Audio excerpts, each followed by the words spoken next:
முன்னேற்ற கழகத்தின் தோல்விக்கு இந்த தேர்தல்தான் எல்லை. இது சாதாரண தோல்வி என்று எளிதில் கடந்து செல்ல முடியாது. இதற்கு தொடக்கத்தை ஏற்படுத்தியது எடப்பாடி பழனிசாமி தான். அவர் எடுத்த தவறான முடிவுகள்தான்.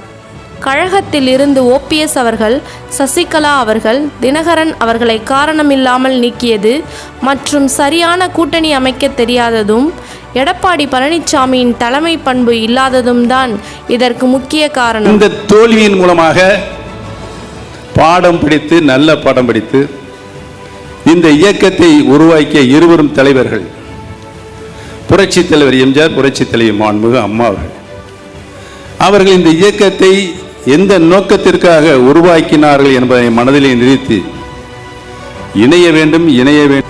அதிமுக என்னும் பேர் இயக்கம் புரட்சி தலைவர் எம்ஜிஆர் அவர்களின் மீது கொண்ட அன்பாலும் கொள்கை பற்றாலும் ஈர்க்கப்பட்டு புரட்சி தலைவி இதய தெய்வம் அம்மா அவர்களின் அன்பையும் மதிப்பையும் பெற்ற இந்த இயக்கத்தை திமுகவோடு மறைமுகமாக கூட்டணி வைத்துக்கொண்டு திமுகவின் வெற்றிக்கு உதவி வரும் எடப்பாடி பழனிசாமி அதிமுகவின் தொடர் தோல்விக்கு முழு பொறுப்பேற்று பதவி விலக வேண்டும். நய வஞ்சகர்களின் சூழ்ச்சி வலையை முறியடித்து தமிழகத்தின் நலன் காக்க மிக சரியான தருணத்தில் அனைத்திந்திய அண்ணா திராவிட முன்னேற்ற கழகம் உரிமை மீட்புக்குழு என்னும் மீட்புக்குழுவை தொடங்கி திமுகவின் தமிழக மக்களுக்கு எதிரான அடக்குமுறைகளை எதிர்த்து தொடர்ந்து போராட்ட களத்தில் போராடி வரும் கழக ஒருங்கிணைப்பாளர் ஐயா OPS அவர்களின் நல்வழியில் தொண்டர்கள் பயணிக்க தொடங்கிவிட்டார்கள் என்பதே நிதர்சனம்.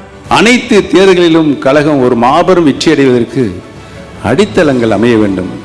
அடித்தளங்கள் அமைந்தால்தான் ஒரு இயக்கம் வலுவான இயக்கமாக வெற்றி பாதையை நோக்கி செல்வதற்கு ஒரு நல்ல வழியை பிறக்கும் என்பதனை நம்முடைய தலைவர்கள் அண்ணாவும், புரட்சி தலைவர் எம்ஜிஆரும், புரட்சி தலைவர் மாண்புமிகு அம்மாவும் நம்மளுக்கு கற்றுத்தந்த பாடங்கள். எத்தனை சோதனை வந்தாலும் நின்று எங்களுக்கு உங்களுடைய ஆதரவை தந்து கொண்டிருப்பதில் உள்ளபடியே நான் உங்களுக்கு நன்றி சொல்ல கடமைப்பட்டிருக்கிறேன்.